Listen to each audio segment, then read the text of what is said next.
Good afternoon dear students.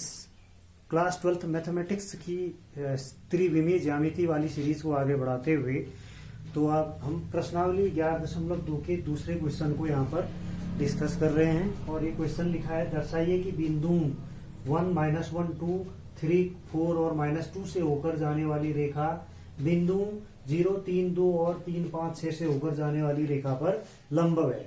इसका मतलब एक रेखा जो है इसको हम देखो कैसे करेंगे। पहली रेखा तो माना पहली रेखा AB तथा दूसरी रेखा CD है तथा दूसरी रेखा क्या है, CD है।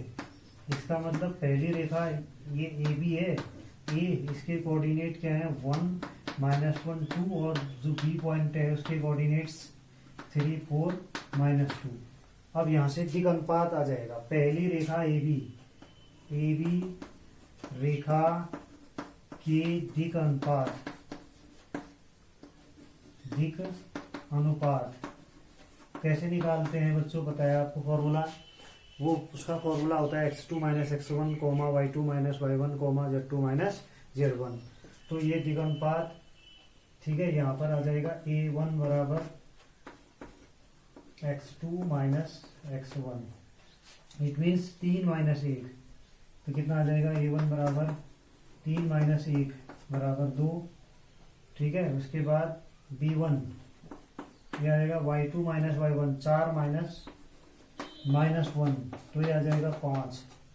तो C1 बराबर आएगा Z2 - Z1, -2 ये आ गया -4। इसका मतलब दिक् अनुपात क्या आ गया, A1, B1, C1। तो ये जो दिक् अनुपात कितने आ गए हैं 2, 5, 4 आ गया। ठीक है। और दूसरी रेखा जो हमारी दूसरी रेखा ये है, देखिए मैं यहाँ पर ड्रॉ कर रहा हूँ CD। दूसरी रेखा C है, ये D पॉइंट है। C के कोऑर्डिनेट क्या क्या दिए हैं 0, 3, 2 और D के कोऑर्डिनेट्स 3, 5, 6। D के कोऑर्डिनेट्स क्या हैं 3, 5, 6 हैं। तो इसके दिक् अनुपात निकलेंगे CD रेखा के दिक् अनुपात, CD रेखा के दिक् अनुपात, CD रेखा के दिक् अनुपात, इसको हम डायरेक्ट लिख देते हैं। देखो 3 में से 0 घटाएंगे कितना आ जाएगा 3 आ जाएगा। फिर 5 में से 3 घटाएंगे 2 आ जाएगा। और 6 में से 2 घटाएंगे 4 आ जाएगा। तो हम इसके बाद फॉर्मूला जानते हैं, दो रेखाएं लंबवत कब होंगी, जब A1 A2 + B1 B2 + C1 C2 क्या आना चाहिए 0 के बराबर आना चाहिए। तो इसके बाद देखिए हमारी ये जो वैल्यूज हैं, ये आपकी A2 है, ये क्या है B2 है और ये क्या है C2 है। A2 B2 C2 की वैल्यू ये आ गई। तो अब हम यहाँ पर क्या लिखेंगे, देखिए इसको मैं इरेज कर रहा हूँ। तो अब हम लिखेंगे दो रेखाएं परपेंडिकुलर होंगी, दो रेखाएं जो हम क्या लिख रहे हैं AB और CD लंबवत होंगी, परस्पर लंबवत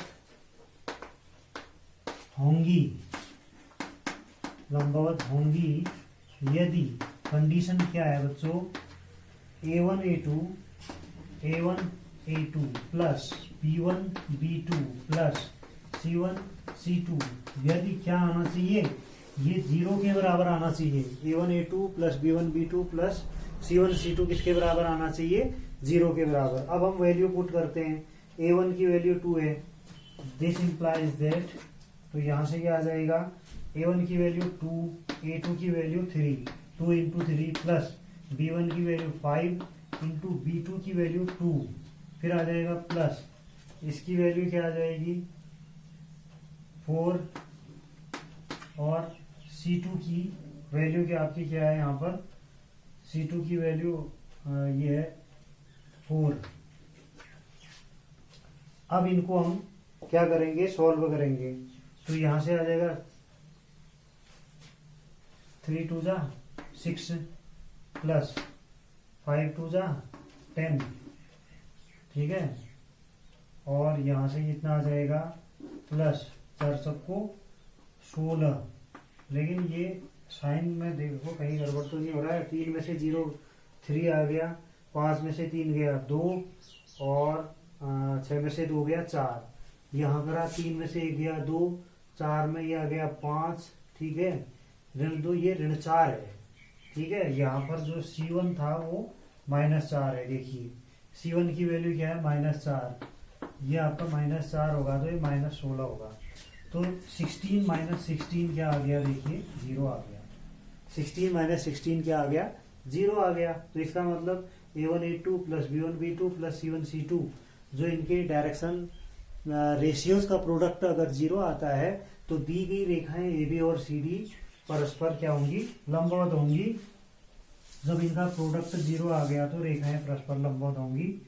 तो इसलिए AB परपेंडिकुलर है किस पर, CD पर, ये हमें सिद्ध करना था। तो हेंस प्रूव्ड। तो इसी प्रकार आगे के क्वेश्चन बच्चों हम बाद में करेंगे। तो ये कैसा लगा आपको, एक बार आप इसको देख लें अच्छी तरह। और प्लीज़ जोशीज एजुकेशनल क्लासेस को लाइक शेयर और सब्सक्राइब मेरे चैनल को कीजिएगा। धन्यवाद।